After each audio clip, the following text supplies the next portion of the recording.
Hello. In this video, I'm going to talk about how my 020 subroutine for JMRI interprets the Industries tab of TrainPlayer's Advanced Ops window.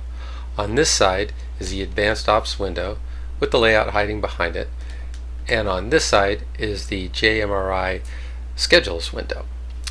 Basically, the Industries tab is used to create the JMRI schedules, but because there is some room for interpretation, this video will cover how TrainPlayer is mapped to JMRI. The TrainPlayer track label will become the name of the schedule. I've broken down industry entries into two types, single-ended and double-ended. Let's go over the single-ended type first. These first three industries are an example of single-ended entries. We'll take a look at this first one here. It's the ash pit.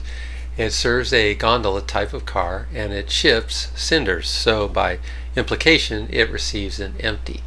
This one here is the coal tipple, and it receives coal for a hopper type of car, and so by implication it ships an empty.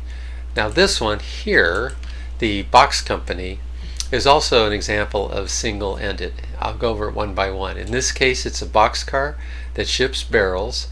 It's a gondola that receives lumber, it's a flat car that receives lumber, and it's a gondola that receives planks. So in this case it's considered single-ended because the same car type does not ship and receive. So let's look at how this is interpreted.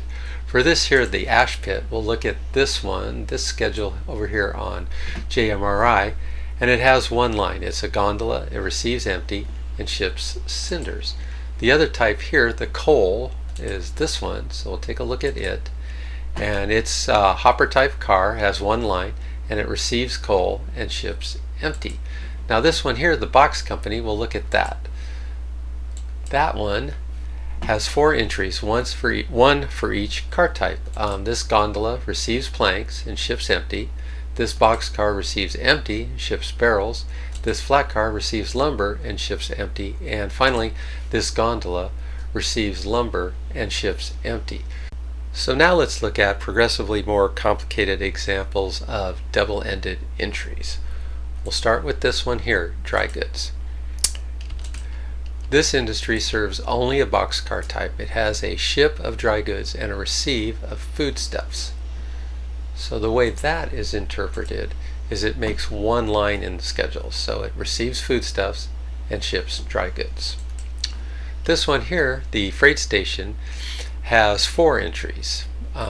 Two of them are ship and receive the same, LCL, and two of them are ship and receive different. Ship merchandise, receive goods.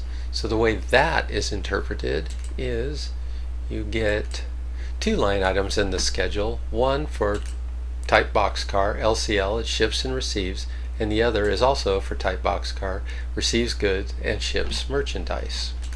Now let's look at how an icing platform might be modeled. Basically, an icing platform does two things. It receives hot cars and ships out iced cars. Then it receives back loaded iced cars, re-ices them, and then ships them on down line. So let's see how I've set that up. For this example, I have three types of reefers that this industry serves, R, RB, and RA. So the first three are marked ice, so it's marked ship iced, and so by implication it receives an empty. These next six are receive produce, ship produce for each of the three car types, and this is how it's modeled over on the JMRI side. So we get an R, RA, and RB that receive and ship produce, and an R, RA, and RB that receives an empty and ships iced. So it can do both of those functions. Now let's look at the other end of the refrigerator car chain. The industry that the icing platform serves is just called Sherman, and it has six entries. Two sets of three, one for each car type. In this case, it receives iced and ships produce, but I've also added this entries into this column right here, the staging category. For this layout, I have a staging location called Boulder. So what this is saying is that ship, ship the loaded produce cars to Boulder. So let's see how that looks. Over here on P, I've got, for the 3 car types, it receives ice and it ships produce, and then it says to ship them to the staging destination called Boulder. So that sets up a nice loop. Cars come in hot from staging, go to the icing platform, are iced, go to the produce ramp, are loaded with produce, and then either can go back to the icing platform to be re-iced or go directly to staging. Finally, we'll look at how I've set up a RIP track. In this case, I've added a bunch of car types to it. I've set it as ship, although it could be receive, and I've set them all up as single-ended. And in this case, I've typed the load as empty. And for TrainPlayer, if you're pulling down the load types and you don't find one that you want, you can just simply type in the name that you want, even if it's not there. And in this column here, the via in, I've selected the operating road, which is the Denver and Northwestern. So let's see how that looks. Select RIP. And here we have one line for each car type. It receives empty and ships empty.